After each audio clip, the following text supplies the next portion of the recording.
Start us off. Is Jon Gruden's stick working with his players? Absolutely, it's working. It's always worked. This is nothing new, and this is a problem with access. When people get access like the Hard Knocks to 24/7, they think they've seen something profound. This is a revelation. Wow. And then they also look at Jon Gruden and say, oh, man, he's out there trying to fake it, ham it up for the cameras. You ever been in an NFL locker room? This is what they all do, because you got to think about what you need to do. You need to get 53 guys to go through that beautiful hell called that line of scrimmage every single play. And you can't just talk in reality with a dry script. Oh, it got to get theatrical. It has to get magical. And they all have a stick. Every coach I've ever played for. Let's go to Bill Parcells, who will walk through the Dallas locker room. And then when he gets to the end and no players could see him, but my locker was right there by the exit, I peek, he was like, I like that. Nobody could say a word to him just to go over there to rile you up. You think Bill Belichick really coaches his team in two-word answers like he does for the media? It's a stick. Bill Parcells, I told you about. Wade Phillips. Let's go to all the other coaches, the great ones.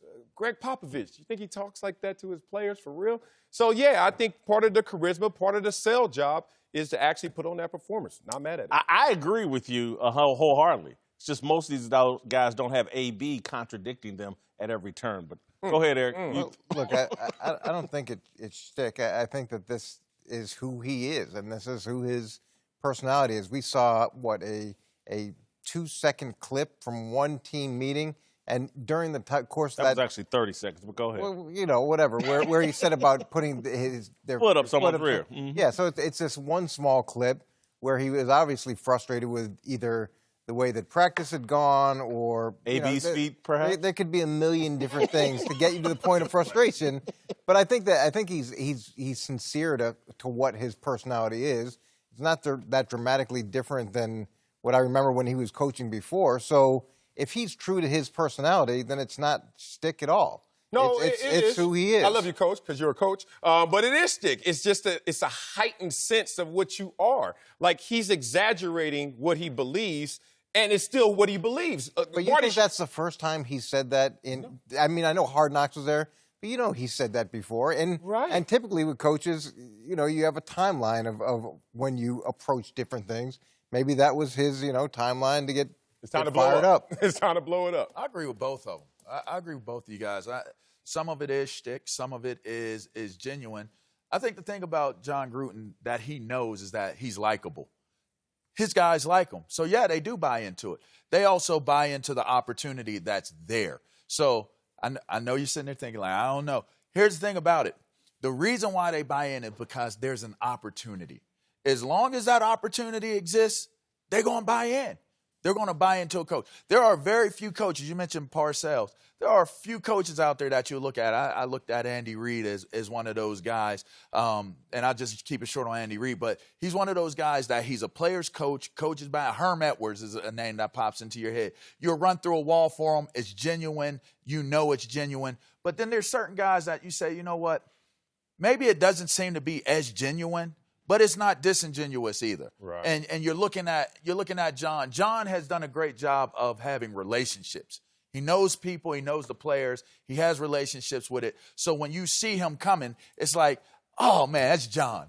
You might even be comfortable enough to say, oh, that's Coach JG. Yeah, he's one of those type of dudes. You can relate to him. And I think as long as his shtick is relatable to those guys and they win, as long as they're winning, and he's relatable. No question. But I think y'all are missing my point, or I haven't explained my point properly. Let me say, working with Al Pacino is different than working with Jim Carrey or Chris Rock or someone like that. And so not all actors gel together. And what I'm saying is, when you're in a movie co-starring Antonio Brown, you may have to come with a different acting shtick, because it just doesn't sell the same when Antonio Brown is making a fool out of the entire organization and you're in front of cameras, in front of your team, acting like you the toughest coach on the planet, and we're going to put a foot up someone's rear, and the players are sitting there, hey, man, how about you put some cream on AB's feet? How about you get AB to show up and act like a professional? It just all rings phony. Well, look, he's acting in this movie, as you say, but he's also producing it, and he's directing it. I know. And sometimes in movies, it's well known that you get some diva actresses or actors, but the movie needs to be made, and it needs to be a quality movie. And you may not keep that actor around or bring that actor in for the next movie, but you need him for this one. So he's going to do whatever he needs to do as the director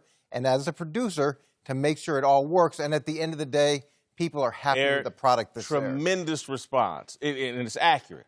And that's what I saw last night from Hard Knocks. Again, these coaches have editing. And again, he put out a Hard Knocks movie last night. In the middle of all this chaos, I'm still Jon Gruden, is what he was trying to convey to the audience. And a lot of people ate it up. People loved it. I just don't think the guys in that locker room did. I think to his defense, I've never met one coach from Little League to the pros that treats everybody the same. No. And nor should we've all been measured and weighed differently by that talent. And I'm gonna tell you right now, it feels good when you're on top, and AB's on top. So he's going to get the benefit of the doubt because his accomplishments have called for him to be treated a certain type of way. I went to the Washington Redskins in my rookie year and was around Deion Sanders, Darryl Green, Marco Coleman, Bruce Smith, just to name a few. Mark Carrier, shouts out to the Long Beach Poly, and they were treated differently. Let me tell you something. Deion Sanders, one of the hardest working dudes and when we played the game. But Deion had a lounge chair, heated lounge chair, massager in the chair. That was before they even became a thing.